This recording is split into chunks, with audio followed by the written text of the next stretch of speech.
Hello बच्चों लोग, मैं नीता तिवारी आप सभी का एक बार फिर स्वागत करती हूँ आपके अपने स्मार्ट लर्निंग के प्लेटफॉर्म पे। तो कैसे हैं आप सभी और आपकी पढ़ाई कैसे चल रही है? और आपने मेरा वीडियो देखा, पिछला वीडियो देखा ना?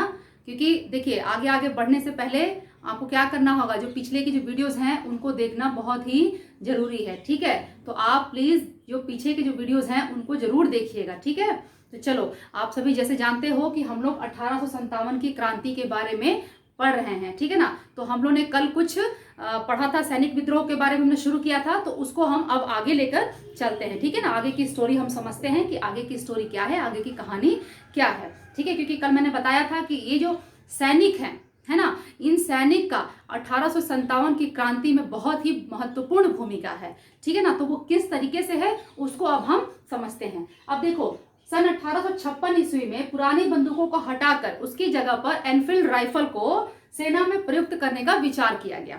ठीक है ना? अब ये जो एनफील्ड राइफल है, इसमें प्रयोग होने वाला जो कारतूस था उसे दांत से खींच करके, काट करके निकालना पड़ता था। ठीक है ना? खोलना पड़ता था। इसमें प्रयोग होने वाले कारतूस को दांत से काट कर खोलना पड़ता था। और ऐसी बात पूरी जगह फैली हुई थी कि ये जो कारतूस है इसके अंदर गाय और सुअर की जो है ना चर्बी मिलाई हुई है। ठीक है, इस तरीके की बात जो है फैली हुई थी। इससे क्या होता है कि इस धर्म विरुद्ध कृत्य ने हिंदू और मुसलमान दोनों ही सैनिकों को भड़का दिया।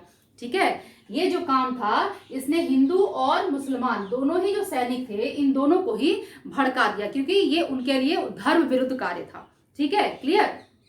अब देखो, अब इसी वजह से कि यह घटना जो है सैनिक विद्रोह का प्रमुख कारण बनी।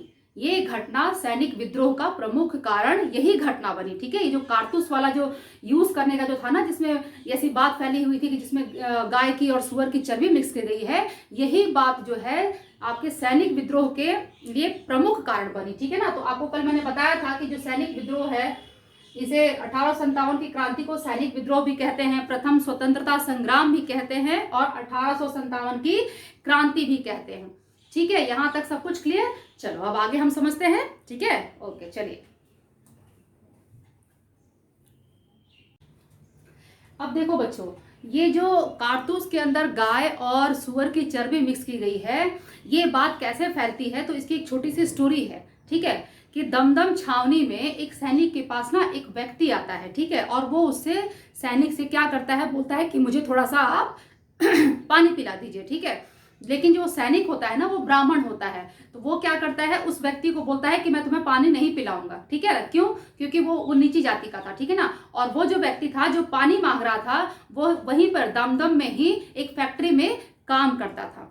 ठीक है, तो जब उस सैनिक ने इस व्यक्ति को पानी पिलाने से मना कर दिया, तो ये जो व्यक्ति था ना, इसने सैनिक को कहा कि तुम किस बात का घमंड कर रहे हो, तुम्हें अपने ब्राह्मण होने पर बहुत ही ज्यादा घमंड है ना, तुम्हारा घमंड जल्दी ही टूटने वाला है, क्योंकि तुम जो सरकार जो तुम्हें कारतूस देने वाली है एनफील्ड राइफल में यूज करने के लिए, उस कारतूस में गाय और सुअर की चर्बी मिलाई गई है और तुम उसे दांत से खोलोगे और इस्तेमाल करोगे तो तुम्हारा जो धर्म है, जिस धर्म पे तुम्हें इतना ज्यादा घमंड हो रहा है, वो तुम्हारा भ्रष्ट हो जाएगा। ठीक है, तो ये जो कहानी है ना, इसी से क्या होता है कि ये जो बात है पूरे आग की तरह सब जगह फैल जाती है। ठीक है ना? जैसे आग फैल जाती है ना तुरंत, वैसे ही ये जो बात रहती है ना, ये बात पूरे आग की तरह चारों तरफ फैल जाती है। ठीक है, चलिए अब देखिए क्या होता है कि यह सूचना जो है ये 19वीं रेजिमेंट बैरकपुर छावनी, ठीक है ना, बैरकपुर छावनी में 19वीं रेजिमेंट में पहुंच गई।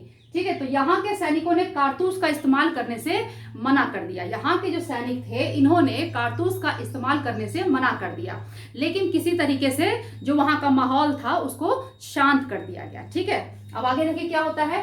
29 मार्च 1857 को, ठीक है, 29 मार्च 1857 को 37वीं रेजिमेंट के एक सैनिक मंगल पांडे ने, ठीक है, 37वीं रेजिमेंट के एक सैनिक मंगल पांडे ने अपने मेजर की गोली मारकर हत्या कर दी, क्योंकि सब के सब जो थे ना वो अंदर से पूरे भड़के हुए थे, सब क्रोधित थे।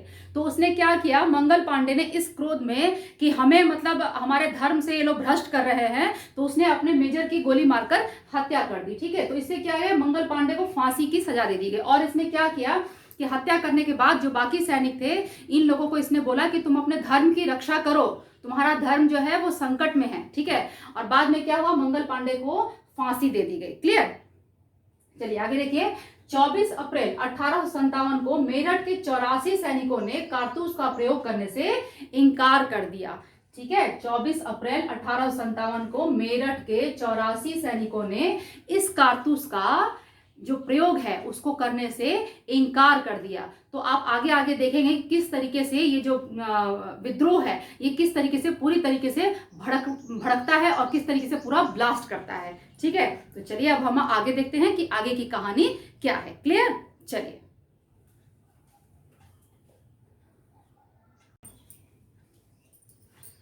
देखो क्या हुआ कि जो मेरठ के जो 84 सैनिक थे ना, उन्होंने कारतूस का इस्तेमाल करने से मना कर दिया। तो इससे जो अंग्रेज थे अंग्रेज अधिकारी जो थे, उन्होंने क्या किया, सैनिकों को, भारतीय सैनिकों को बहुत अपमानित किया। ठीक है ना, 9 मई को इन लोगों को, इन सैनिकों को कुछ सैनिकों को बंदी बना दिया और लोग सैनिकों को क्या किया, इन लोगों ने नंगे करके, ठीक है ना, नंगा करके, सबके सामने नंगा करके इन लोगों को बहुत अपमानित किया। ठीक है, तो अब आगे क्या होता है कि 10 मई 1857 को जो विद्रोह था उसने उग्र रूप धारण कर लिया, क्योंकि अब इतने गुस्से में थे सब कि अब बस आर या पार की स्थिति सभी चाहते थे। ठीक है, तो उन्होंने क्या किया कि जो भी सैनिक बंदी थे, सभी बंदी सैनिकों को छुड़ाकर सैनिक जो हैं वो सुबह होते ही दिल्ली पहुंच गए।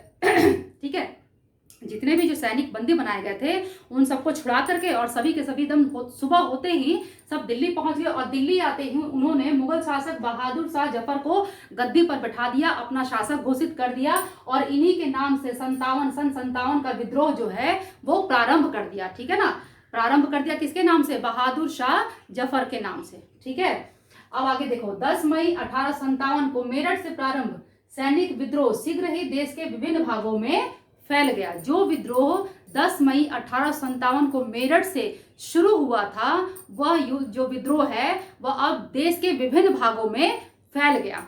ठीक है, यहां तक की स्टोरी सब क्लियर? चलो अब आगे देखते हैं आगे क्या हुआ। देखो, विद्रोह का जो सर्वाधिक प्रसार है ना वो कहाँ हुआ? यूपी में हुआ। ठीक है, हालांकि देश के विभिन्न भागों में विद्रोह फैला, लेकिन इसका सबसे ज्यादा जो प्रसार हुआ वो यूपी में हुआ। ठीक है, लखनऊ, कानपुर, झांसी, बरेली तथा और भी अन्य स्थानों पर इसका प्रसार हुआ, यह विद्रोह हुआ। ठीक है, और आगे देखो, बिहार में पटना, दानापुर, शाहाबाद, जगदीशपुर और आदि स्थानों पर विद्रोह हुआ। ठीक है, जो वीर कुंवर सिंह थे जिन्होंने बिहार से नेतृत्व किया था, वो कहाँ के थे? वो जगदीशपुर के ही थे। ठीक है ना, बिहार के जगदीशपुर के बाबू वीर कुंवर सिंह जी थे, जो कि 80 वर्ष की उम्र में थे जब उन्होंने इस विद्रोह में पार्टिसिपेट किया था। ठीक है ना, चलो आगे देखो, इस विद्रोह के परिणाम स्वरूप, हालांकि देखो ये जो विद्रोह हुआ था, यह विद्रोह जो है ये असफल हो गया। ठीक है ना, और इसकी असफलता के पीछे बहुत सारे कारण हैं। ठीक है, कोई एक दो कारण नहीं है, इस विद्रोह के असफल होने के पीछे बहुत सारे कारण हैं। जैसे कि इसमें क्या था कि ये सर्वव्यापक नहीं था। ठीक है ना, ये जो विद्रोह था ये सर्वव्यापक नहीं था, यानी कि ये सिर्फ उत्तर भारत तक ही लगभग सीमित रहा, ये दक्षिण भारत तक तो पहुंचा ही नहीं। ठीक है, फिर दूसरा कारण इसमें है कि एक प्लानिंग के तहत नहीं किया गया ये विद्रोह जो है, इसमें कोई प्लानिंग नहीं की गई, ये सडनली स्टार्ट कर दिया गया। ठीक है, तो इससे भी जो है ये विद्रोह जो है ये असफल हुआ।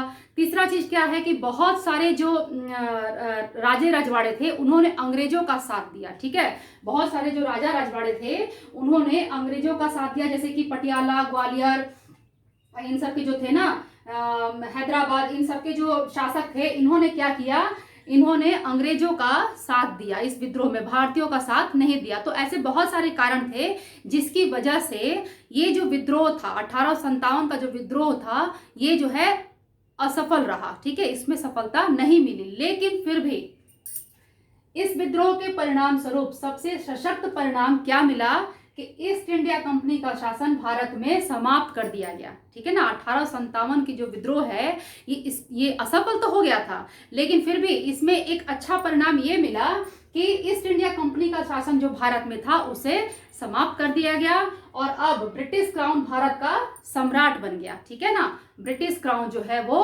भारत का सम्राट बन गया। तो ये है हमारे पूरे 1857 की क्रांति के बारे में जो पूरी कहानी थी। ठीक है, आई थिंक 3 या 4 वीडियो में है ये टोटल, तो और बहुत शॉर्ट है, तो आप इन्हें आराम से देखिएगा। ठीक है ना, और समझिएगा, तो पूरी की पूरी स्टोरी जो है वो आपको क्लियर हो जाएगी। ठीक है, अब हम आगे और भी चीजें हैं उनको अब हम समझते हैं। ठीक है, यहाँ तक की जो स्टोरी है ये खत्म। अब ये देखते हैं कि कहाँ से किस किस लोगों ने, ठीक है ना, नेताओं ने कहाँ कहाँ से नेतृत्व किया। ठीक है ना, क्योंकि बिना नेता के तो कुछ होगा नहीं ना, तो कहाँ से किसने नेतृत्व किया। जैसे कि मैंने आपको बताया कि बिहार में किसने किया था, बाबू वीर कुंवर सिंह ने किया था, है ना। तो अब हम उसको भी मैं यहाँ डिटेल में आपको बता देती हूँ, समझा देती हूँ। ठीक है, तो उसको भी अब हम समझ लेते हैं एक बार। ठीक है, चलिए देख लेते हैं उसको भी।